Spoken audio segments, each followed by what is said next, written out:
Nothing says desperate husband quite like booking a surprise trip to Paris when your wife hasn't looked at you with anything resembling affection in 6 months. But there I was, Ethan Walker, 38 years old and apparently still believing in fairy tales, clutching 2 first-class tickets to the City of Love like they were life preservers on the Titanic. Before we dive deeper into this story, I have one small request. Please subscribe, drop a like, comment, and hit that hype button to boost this channel so more people can discover these incredible Reddit stories. I should have known something was wrong when Alison started working late every night. I should have suspected when she bought new lingerie and I never saw it. Hell, I should have figured it out when she stopped complaining about my grading papers at the kitchen table, since when does a wife stop nagging unless she's got bigger fish to fry? But I'm a high school English teacher, not a detective. I analyze metaphors, not marriages. The wine bar buzzed with Friday night energy as I spotted our usual group clustered around the corner table. Monica was gesturing wildly with her martini, probably gossiping about someone's divorce. Priya sat quietly, observing everything with those sharp lawyer eyes. And there was Kate, Alison's college roommate, looking stunning as always in that effortless way that made me wonder why I'd never noticed before my marriage started circling the drain. Alison arrived 20 minutes late, which had become her signature move lately. She slid into the booth beside me without so much as a hello, her designer purse hitting the table with enough force to rattle the glasses. "Sorry I'm late," she announced to the group, not to me. "Work's been insane." "When isn't it?" Monica laughed. "That law firm works you people like slaves." "Some of us more than others," Alison replied with a smile that didn't reach her eyes. I waited until she'd ordered her usual, overpriced Chardonnay that she'd nursed for 2 hours, before sliding the envelope across the table. "What's this?" she asked, eyeing it like it might contain a subpoena. "Open it." The conversation around us quieted as she tore open the envelope. I watched her face, expecting surprise, maybe even joy. What I got was something between confusion and annoyance. "Plane tickets?" She held them up like evidence in a trial. "To Paris?" "For our anniversary," I said, suddenly feeling like I was explaining myself to a judge. 5 years next week. I thought we could... No. The word hung in the air like a slap. Monica's martini paused halfway to her lips. Priya's eyes widened. Kate looked mortified. "No?" I repeated, certain I'd misheard. Alison's laugh was sharp enough to cut glass. "I'll pass, Ethan. I'm already going to Spain that week." The silence stretched until Monica couldn't contain herself. "Spain? With who?" "Jacob Hennessy, my law partner." Alison's voice carried a note of defiance, like she was daring someone to challenge her. "It's a business trip, but we're extending it for a few days. You know, actually relaxing instead of sitting in some stuffy museum listening to lectures about dead painters." The insult hit its mark. I felt my face burn as snickers rippled around the table. Kate shot Alison a look that could have frozen hell, but my wife was just getting started. "Besides," she continued, warming to her theme, "Jacob actually speaks French. He can navigate without getting us lost in some sketchy neighborhood because he's too proud to ask for directions." More laughter, though it sounded forced now. I stared at the tickets in my hands, $2,000 worth of rejected romance, and felt something cold settle in my chest. "Jacob Hennessy?" I repeated slowly. "The guy with the BMW who thinks cologne is a food group?" "He's sophisticated," Alison snapped. "Something you might try sometime." "Sophisticated?" I nodded thoughtfully. "Is that what we're calling it?" The temperature at our table dropped several degrees. Alison's eyes narrowed, recognizing the tone I used when discussing Hemingway's iceberg theory with my AP students, all the real meaning lurking beneath the surface. "What's that supposed to mean?" I could have backed down. Should have, probably. But 5 years of marriage had taught me to recognize when I was already dead in the water, so why not go down swinging? "Nothing at all. I'm sure Jacob's very... educational?" Kate cleared her throat. "Maybe we should..." "No, let him finish," Alison said, her voice deadly quiet. "I'd love to hear what my husband thinks he knows about my work relationships." "The funny thing about being a teacher is you learn to read a room. Right now, this room was screaming that everyone knew something I didn't. Monica was studying her drink like it contained the secrets of the universe. Priya had gone completely still, the way lawyers do when they're calculating liability. And Kate looked like she wanted to crawl under the table and die. "I don't know anything," I said finally. "Apparently." Alison's smile was triumphant and cruel. "That's right. You don't." She stood abruptly, grabbing her purse. "I'm going to the ladies' room. Try not to embarrass yourself further while I'm gone." As soon as she was out of earshot, the table erupted. Jesus, Ethan, Monica whispered. I'm so sorry. We thought you knew. Knew what? The silence was deafening. Finally, Kate leaned forward, her voice gentle but firm. About the affair.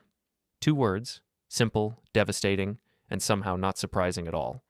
I felt like a man who'd been falling for months and only just realized he'd stepped off a cliff. How long? I asked. 3 months, Priya said quietly. Maybe 4. We weren't sure if you should tell me, I nodded. Right. The loyal friends, protecting everyone's feelings. It's not like that, Kate protested. God, Ethan, we didn't know how. I looked around the table at these women I'd considered friends for years. Monica, who'd been maid of honor at our wedding. Priya, who'd helped us buy our house. Kate, who'd introduced me to Alison in the first place. Does everyone know? More silence. Then Monica, bless her gossipy heart, nodded miserably. The whole firm knows. Hell, half the city knows. They're not exactly subtle. I thought about all those late nights, all those business dinners, all those times Alison had come home smelling like expensive cologne that definitely wasn't mine. The signs had been there, bright as neon, and I'd been too stupid or too trusting to see them. The Spain trip isn't business, is it? No, Kate said softly. It's not. I stared at the Paris tickets, then at my wedding ring, then at the bathroom door where my wife was probably texting her lover right now. Something inside me shifted, hardened, crystallized into a decision that would have made my students proud. Clear thesis, solid evidence, devastating conclusion. When Alison returned, I was smiling. You know what? I said, standing up and pocketing the tickets. You're absolutely right. Someone should enjoy these tickets. What do you mean? I turned to Kate, who was watching me with worried eyes. Want to go to Paris? Her mouth fell open. Ethan, Seriously. First class, 5-star hotel, all expenses paid. Someone should get some use out of them, and I'd hate to see them go to waste. You can't be serious, Alison sputtered. Why not? You're going to Spain with Jacob. I'll go to Paris with Kate. Everyone wins. Kate was staring at me like I'd lost my mind, which maybe I had, but sometimes insanity is the only sane response to an insane situation. Okay, she said quietly. Yes. I'd love to go to Paris with you. The look on Alison's face was worth every penny those tickets had cost. Shock, rage, and something that might have been jealousy warred for control of her features. You're being ridiculous, she hissed. Am I? Seems pretty logical to me. You want Jacob, I'll take Kate. Fair trade. This is completely different. You're right, I agreed. Kate actually wants to spend time with me. The shot hit home. Alison's face went white, then red, then white again. We're leaving, she announced, grabbing her coat. Have fun in Spain, I called after her. Send my regards to Jacob. She stormed out without another word, leaving me standing there with 3 stunned women and a plan that was either brilliant or completely insane. Probably both. Kate was still staring at me. Are you sure about this? I thought about my empty house, my cold marriage, and my cheating wife. Then I thought about Paris in springtime with someone who might actually smile when she looked at me. Never been more sure of anything in my life. Monica raised her martini. To Paris. To Paris, we echoed, and for the first time in months, I felt like I might actually survive this. I had no idea I was about to start a war. Paris in April is supposed to be magical. The guidebooks don't lie about that part. Cherry blossoms along the Seine, golden light painting the Haussmannian buildings, couples strolling hand in hand past sidewalk cafes where the coffee actually tastes like something other than burnt water. What the guidebooks don't mention is how surreal it feels to experience all that romance while your marriage implodes via text message. Kate and I had been in the city for exactly 6 hours when my phone started buzzing like an angry wasp. Alison, apparently, had discovered our social media posts. 17 missed calls, I announced, scrolling through the notifications as we sat at a bistro near our hotel. And, 43 text messages. Kate looked up from her wine. Actual French wine that cost less than the swill we'd been drinking at that bar back home. What's she saying? I scrolled through the increasingly frantic messages, watching my wife's carefully constructed facade crumble in real time. Let's see. How dare you? This is humiliating. Everyone's talking about us. And my personal favorite, you're making me look like the bad guy. Aren't you? Kate asked with a smile that was pure mischief. That's the beauty of it. I'm not doing anything except taking a vacation with a friend. If that makes her look bad, well... I shrugged and took another sip of wine. Maybe she should have thought about that before booking a romantic getaway with her boyfriend. Kate laughed, and I realized I hadn't heard genuine laughter in months. Alison's laughs had become weapons, sharp and cutting, designed to wound. Kate's was warm, infectious, real. "You're enjoying this," she observed. "Shouldn't I be? My wife of 5 years is in Spain, screwing her law partner, and I'm in Paris with a beautiful woman who actually wants to be here. If I can't enjoy that, I might as well give up and become a monk." "Beautiful woman?" Kate raised an eyebrow. I looked at her, really looked. Auburn hair catching the late afternoon sun, green eyes bright with amusement, that smile that had always made me wonder what might have been if I'd met her before Alison. "Devastatingly beautiful," I confirmed. "Always have been. I was just too married to notice." Something shifted in her expression, became softer, more serious. "Ethan?" My phone buzzed again. This time it wasn't Alison. "It's Monica," I said, answering. "Hey, what's... Oh my God, Ethan, you need to see this." Monica's voice was breathless with excitement. "Check Instagram, right now." I put her on speaker and opened the app. It took me exactly 3 seconds to find what she was talking about. Alison had posted a photo from Spain, she and Jacob on some beach, his arm around her waist, both of them grinning at the camera like they'd just won the lottery. The caption read, "Sometimes you need to follow your heart, even when it's complicated. Authentic and I'm living, truth, Warmaker no regrets." "Unbelievable," Kate breathed. "She posted this publicly?" I asked Monica. "Gets better. Check the comments." I scrolled down and felt my jaw drop. The post had been up for 2 hours and already had over 100 comments. Most of them were not supportive. "What about your husband?" I read aloud. "This is disgusting. Some people have no shame." "Jesus, Monica, did you share this?" "I didn't have to. Priya screenshotted it and sent it to everyone we know. It's been shared like 50 times already." Kate was reading over my shoulder, her eyes wide. "Look at that one." I followed her finger to a comment from someone named Jennifer Walsh. "I work at their firm. This is why she got the promotion over Sarah. Makes sense now." "Oh, this is good," Monica continued. "Half the comments are from people at her law firm.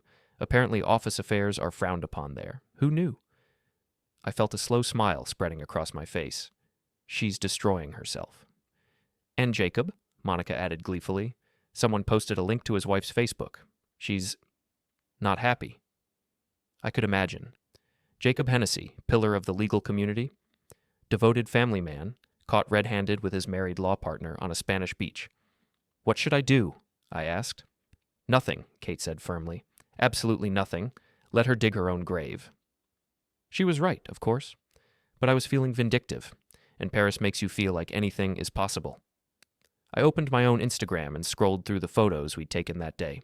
Kate laughing at the Louvre, both of us grinning over lunch, a selfie with the Eiffel Tower in the background where we looked genuinely happy.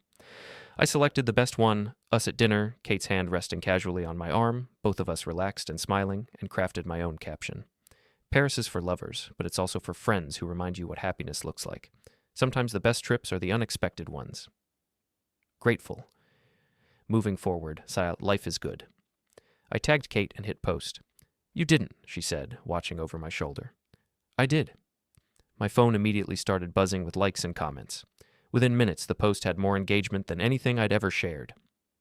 "You both look so happy," Kate read. "Good for you, Ethan."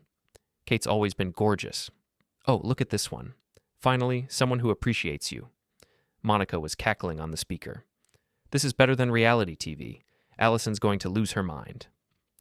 As if summoned by her name, my phone rang.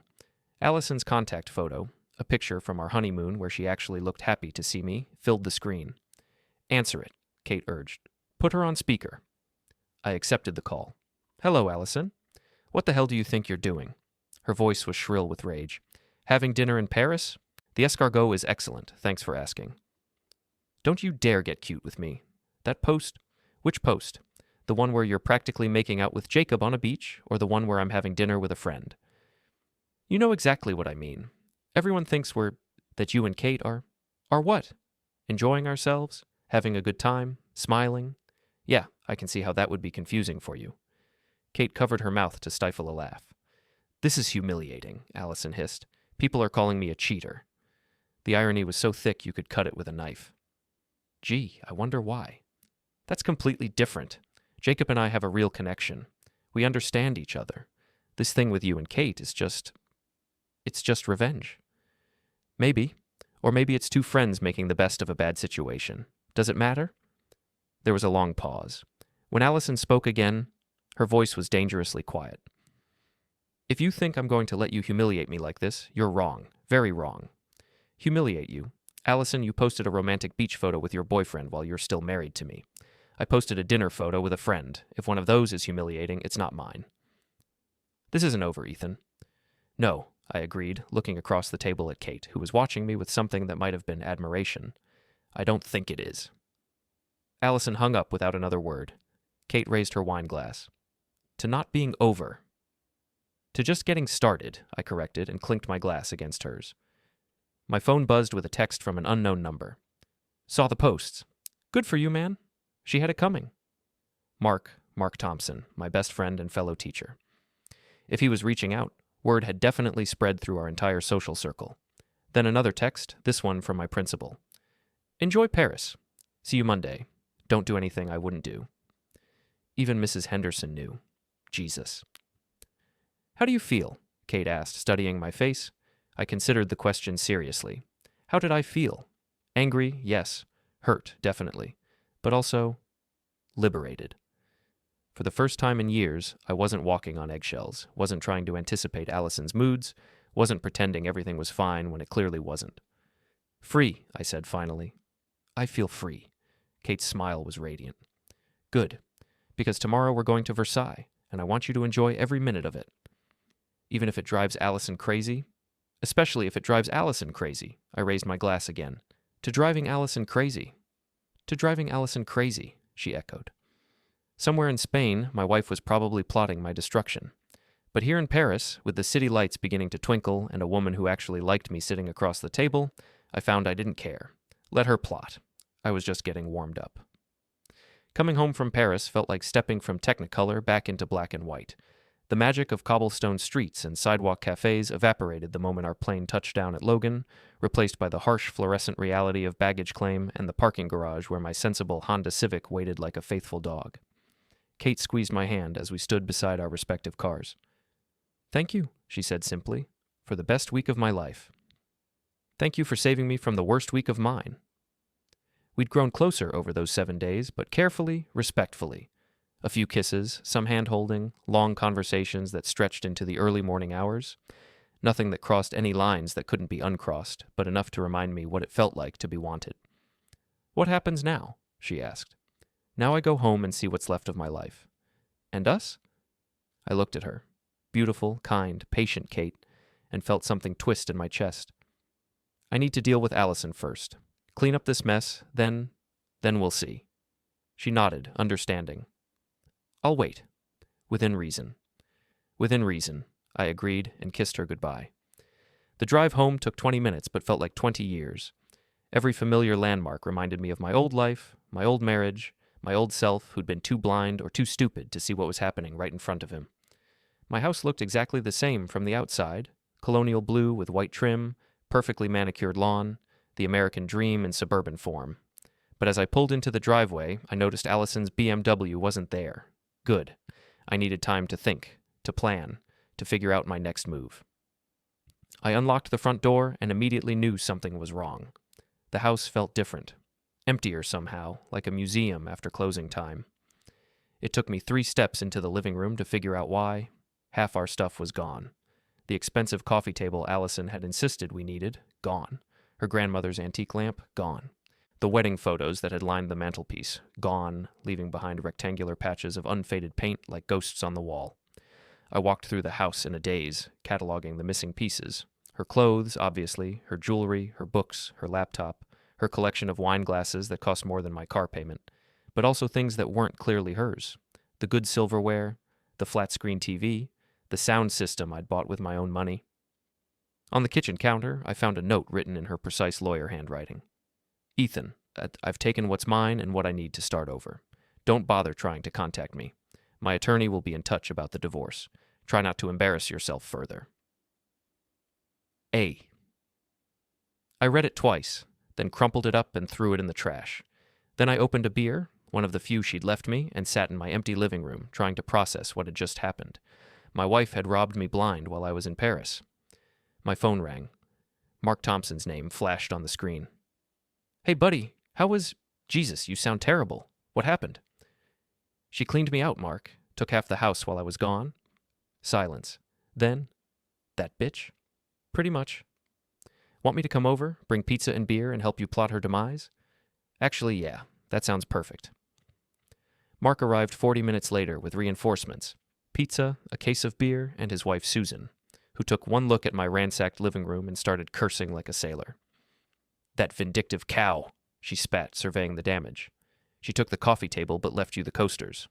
What kind of passive-aggressive bullshit is that? The kind that's going to cost her in divorce court, Mark said grimly. Please tell me you took pictures in Paris. Hundreds of them. Good. Document this too. Every missing item, every empty space. Your lawyer's going to love this. We spent the next hour cataloging the theft while demolishing the pizza. It felt good to have allies, people who were unequivocally on my side.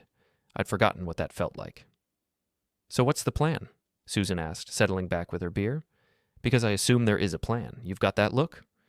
What look? The same look you get when you're about to assign a pop quiz, Mark said. Calm, calculating, and slightly evil. I smiled for the first time since walking into my empty house. Maybe there is a plan. My phone buzzed with a text from Monica. OMG, call me right now.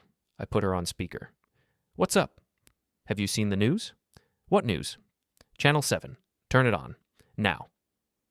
Mark grabbed the remote, one of the few electronics Alison had left me, and flipped to the local news. A perfectly coiffed anchor was reading from a teleprompter with barely concealed amusement. The photo, which shows the two attorneys in what appears to be a romantic embrace, has gone viral on social media, causing embarrassment for the prestigious firm of Morrison, Klein, and Associates. My jaw dropped. There on the screen was Alison's beach photo from Spain, blown up to fill the entire frame. But this wasn't just social media gossip anymore. This was actual news. The firm released a statement this afternoon, the anchor continued, saying they are reviewing the situation and taking appropriate action to maintain professional standards. Neither attorney was available for comment. The segment ended and cut to a commercial for carpet cleaning. We sat in stunned silence. Holy shit, Mark breathed. They made the news, Susan said, shaking her head in disbelief. Your wife's affair made the actual news. Monica was cackling on the phone. It gets better. Priya has a friend who works at Channel 7.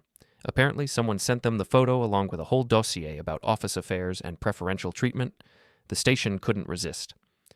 Who would do that? I asked, though I was pretty sure I knew. Could be anyone. Half the city saw that post. But my money's on someone from their firm.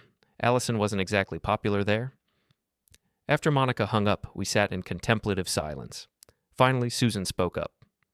You know what this means, right? That my wife is unemployed? That your wife is unemployed, publicly humiliated, and probably getting sued by her firm for bringing them into disrepute. Meanwhile, you're the sympathetic victim who handled everything with class and dignity. Mark grinned. You're in the driver's seat now, buddy. She can't touch you. He was right, but I wasn't satisfied. Not yet. Alison had declared war when she robbed my house, and wars have consequences. I need to make some calls, I said. The first call was to my bank. As I suspected, our joint accounts had been drained. Not just the checking account, but our savings too. $30,000 gone. The second call was to my lawyer, a bulldog named Patricia Reeves who'd handled my parents' estate. She listened to my story with professional calm, occasionally making notes. She took community property without consent, Patricia said when I finished.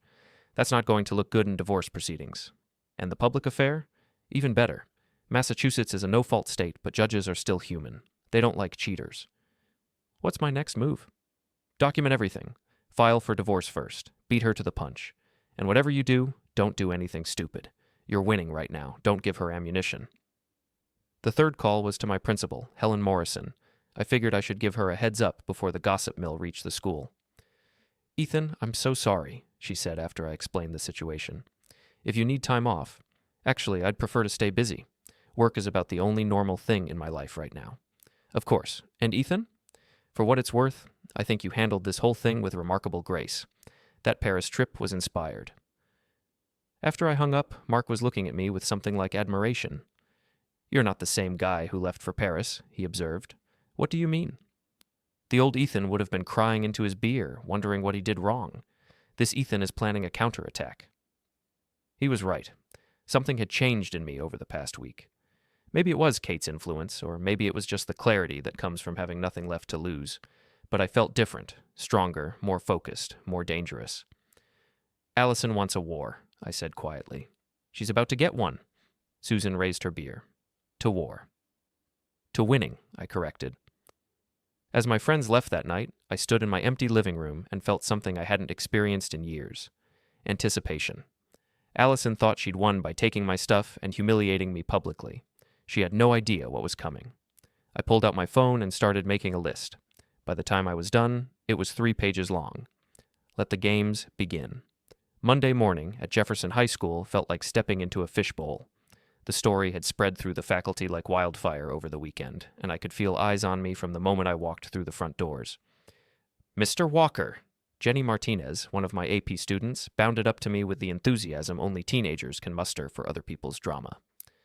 Is it true your wife ran away with her lawyer? Jenny, I said calmly, what's the first rule of good writing? She blinked, thrown by the subject change. Show, don't tell? Exactly. Now what does that teach us about gossip? That we should focus on facts instead of speculation? Very good. Now go to class. She scampered off, but I could hear her whispering to her friends. He's so cool about it. I would have lost my mind. The morning proceeded normally until third period, when I made a mistake that would haunt Alison for the rest of her life. I was setting up my laptop to show a video about Hemingway's writing process when my phone, connected to the projector, lit up with a text notification. The message preview appeared on the screen behind me, visible to all 32 students in my advanced placement English class. Jacob, can't wait to get you alone tonight. That thing you did in Madrid was incredible. Your husband has no idea what he's missing. The classroom went dead silent. I turned around and saw the message projected in 3-foot-tall letters on the wall, and for a moment, my brain completely short-circuited. 32 teenagers stared at me with expressions ranging from horror to barely contained glee. In the back row, Tommy Chen, a kid who'd been giving me attitude all semester, looked like Christmas had come early. I could have panicked, could have fumbled for the remote, made excuses, pretended it was a technical glitch. Instead, I did something that surprised even me. I laughed. Well, I said, disconnecting my phone with deliberate calm, that's what we call dramatic irony. When the audience knows something, the character doesn't. I turned to face the class, and my smile was sharp enough to cut glass. Anyone want to discuss how Hemingway might have handled a situation like this? Dead silence for 3 seconds. Then Sarah Kim, bless her heart, raised her hand. He probably would have punched someone? Good guess, but no. Hemingway believed in the iceberg theory. 90% of the story happens beneath the surface. Sometimes the most powerful response is the one you don't see coming. I spent the rest of the period teaching the best class on subtext and hidden meaning that I'd ever delivered, using my own life as a case study. By the time the bell rang, those kids weren't looking at me with pity anymore. They were looking at me with something like respect. Mr. Walker? Sarah lingered after the others had left. For what it's worth, I think your wife's an idiot. Sarah, what have I told you about personal opinions in academic discourse? That they should be supported by evidence? Exactly. Now go to lunch. She grinned and headed for the door. The evidence is pretty compelling, though. Word of the accidental text projection spread through the school faster than a fire alarm. By lunch, teachers were stopping me in the hallway to offer support, and by the end of the day, I'd received 17 friend requests on Facebook from colleagues who'd never shown interest in my personal life before. The best part? Tommy Chen approached me after last period with something like awe in his eyes. Dude, you're like ice cold. That was the most savage thing I've ever seen. Tommy, what's the difference between savage and strategic? He thought about it. Strategy has a purpose? Very good. See you tomorrow. I drove home feeling better than I had in weeks, but my good mood evaporated the moment I saw the black BMW in my driveway. Jacob Hennessy stood leaning against his car like he owned the place. Designer suit immaculate despite the heat. That smug smile I'd learned to hate over the past week plastered across his face. I parked behind him, effectively blocking him in, and took my time getting out of the car. Jacob, I said pleasantly, what brings you to my humble neighborhood? We need to talk, Ethan. Do we? I wasn't aware we had anything to discuss. He pushed off from his car and took a step toward me. Jacob was taller than me by a few inches and probably spent more on his gym membership than I made in a month, but something in my expression made him stop. This has gone far enough, he said, trying to sound authoritative. The games, the social media posts, the whatever you did at that school today. What I did at school today was teach English literature. It's my job. You know what I mean? That text message didn't appear on your projector by accident. I tilted my head, genuinely curious. Are you suggesting I somehow hacked your phone and made you send inappropriate messages to my wife during school hours? His jaw tightened. I'm suggesting you're playing games you can't win. Really? Because from where I'm standing, it looks like I'm winning pretty decisively. You and Alison made the news, your firm is reviewing the situation, and my students think I'm the coolest teacher in school. How exactly am I losing? You want to know how you're losing? He stepped closer, close enough that I could smell his overpriced cologne. Alison's filing for divorce. She's going to take half of everything you own, plus alimony, plus she's claiming emotional distress from your public humiliation campaign. By the time her lawyers are done with you, you'll be lucky to keep your car. I nodded thoughtfully. That's an interesting theory. There's just one problem with it. What's that? Alison doesn't have lawyers anymore. She doesn't even have a job. His smug expression flickered. What are you talking about? You didn't hear? Morrison, Klein, and Associates terminated both of you this afternoon. Effective immediately. Something about conduct detrimental to the firm's reputation and violation of professional ethics standards. Apparently that news story was the last straw. The color drained from his face. That's impossible. Is it? You had an affair with a married colleague, took her on a romantic vacation, and posted the evidence on social media. What did you think was going to happen? We can fight this. Wrongful termination, discrimination. With what lawyers? And what money? Oh, that's right. You don't have any money. Your wife cleaned out your accounts before she filed for divorce this morning. Didn't Alison tell you? Apparently, Mrs. Hennessy hired a very good attorney, the kind who specializes in high-asset divorces involving infidelity. Jacob stared at me like I'd grown a second head. How do you know all this? Small town, Jacob. People talk, especially when they're angry about being lied to for months. The truth was simpler than that. Patricia Reeves, my lawyer, had a network of contacts throughout the legal community. One phone call had told me everything I needed to know about the Hennessy's imploding marriage and the firm's decision to cut their losses. This is all your fault, Jacob snarled, abandoning any pretense of civility. If you'd just been a man about this, handled it privately, like you and my wife handled your affair privately? Oh, wait, you posted it on Instagram. That was different. You're right. That was public humiliation with malicious intent. What I'm doing is just consequences. He took another step toward me, and I saw his hands clench into fists. For a moment, I thought he might actually take a swing at me. Part of me hoped he would. I'd been lifting weights since the divorce started, and I was curious to see how Jacob's expensive gym membership would hold up against 5 years of suppressed rage. But Jacob was smarter than that, or maybe just more cowardly. He stepped back, smoothed his tie, and tried to regain his composure. This isn't over, Ethan. Actually, it is. You're unemployed, getting divorced, and your reputation is shot. Alison's in the same boat. Meanwhile, I'm the wronged husband who handled everything with dignity and class. In 6 months, people will have forgotten your names. They'll remember mine as the guy who turned a bad situation into a teachable moment. I started walking toward my front door, then paused and turned back. Oh, and Jacob, that BMW you're so proud of, you might want to enjoy it while you can. Something tells me it's going to be part of your wife's settlement. I left him standing in my driveway and went inside to call Kate. How did it go today? She asked. Better than expected. How would you feel about having dinner with an unemployed lawyer's ex-husband? Her laugh was music to my ears. I think I could manage that. As I hung up the phone, I looked out the window and watched Jacob drive away, his expensive car disappearing around the corner like his expensive life. 3 down, 1 to go. The thing about revenge is that it's most satisfying when your target doesn't see it coming. Alison had always been too clever for her own good, but she'd made one crucial mistake. She'd underestimated the quiet English teacher she'd married. It was a Thursday evening in late May when she finally came home. I was grading papers at the kitchen table, the same table where I'd planned our anniversary trip a lifetime ago, when I heard her key in the lock. She looked terrible. The designer clothes were wrinkled, her hair was unwashed, and there were dark circles under her eyes that no amount of expensive concealer could hide. 3 weeks of unemployment and public humiliation had taken their toll. Hello, Alison. She stood in the doorway like a vampire waiting for permission to enter. Hello, Ethan. Coffee? I just made a fresh pot. The normalcy of the offer seemed to throw her. She'd probably prepared for anger, accusations, tears.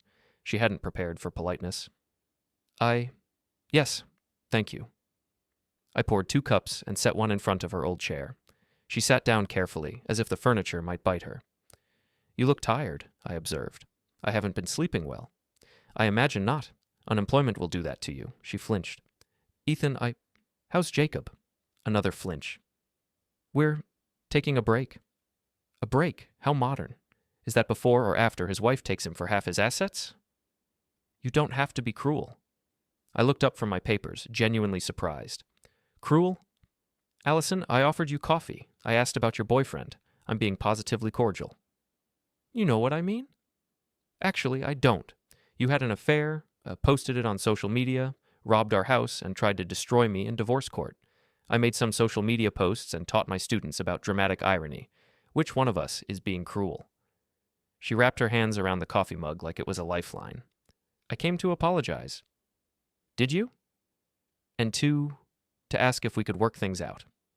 I set down my pen and gave her my full attention. Work things out. "I made a mistake, a terrible mistake, but we had 5 good years, Ethan. That has to count for something." 5 good years. I nodded thoughtfully. "Tell me, which 5 were those? The first 5 when you were still pretending to love me, or the last 5 when you were planning your escape?" "That's not fair." "Fair? Alison, you spent 3 months fucking your law partner, then publicly humiliated me when I tried to save our marriage. You stole $30,000 from our joint accounts and half our possessions. You tried to paint me as an abusive husband in divorce proceedings, and now you want to talk about fair?" Tears started running down her cheeks. Real tears, not the calculated waterworks she'd used during arguments. "I know I screwed up, but I lost everything too. My job, my friends, my reputation. Your choice, every bit of it. Jacob said, I don't give a damn what Jacob said. Jacob's a lying, cheating piece of shit who destroyed his own marriage to get into your pants. If you took life advice from him, that's on you." She was crying harder now, ugly sobs that shook her whole body. "I don't know what to do. I can't get another job. No firm in the city will touch me. I'm living in a studio apartment in Somerville and eating ramen noodles for dinner." "You could try waitressing. I hear the tips are good if you're friendly to the customers." The cruelty of it hit home. She looked up at me with something like shock. "Who are you? This isn't the man I married." "You're right. The man you married was a doormat. He would have forgiven you, taken you back, spent the rest of his life wondering when you'd cheat again. That man died in a wine bar 3 months ago. So what now? You just hate me forever?" Ethan didn't set the world on fire. He just quietly walked away from the flames and built a better one somewhere else. No public crucifixion, no leaked texts, no courtroom circus. Just a calm, steady hand on the wheel while Alison drove herself straight into the consequences she spent years pretending didn't apply to her. And that final exchange in the kitchen? "I pity you. That's worse. Maybe, but it's honest." That's not a victory lap. That's a eulogy for the version of their marriage she murdered. He didn't need to destroy her. She'd already done it herself, one arrogant choice at a time. All Ethan had to do was stop catching her when she fell. Kate wasn't the consolation prize. She was the plot twist Alison never saw coming, because Alison was always too busy staring at her own reflection to notice who was really standing in Ethan's corner. The quiet English teacher who once apologized for taking up space learned the most dangerous sentence in the English language. "No, not anymore." And then he closed the door. Softly. Finally. For good. Sometimes the most savage revenge is the one no one ever hears. It just plays out in wedding photos, in laughter over pasta, in a backyard full of people who never have to wonder if they're second choice. Living well isn't the best revenge. Living free is. Ethan Walker finally turned the page, and Alison gets to spend the rest of her life reading the chapter where she became the villain of her own story. That's not cruelty, that's poetry.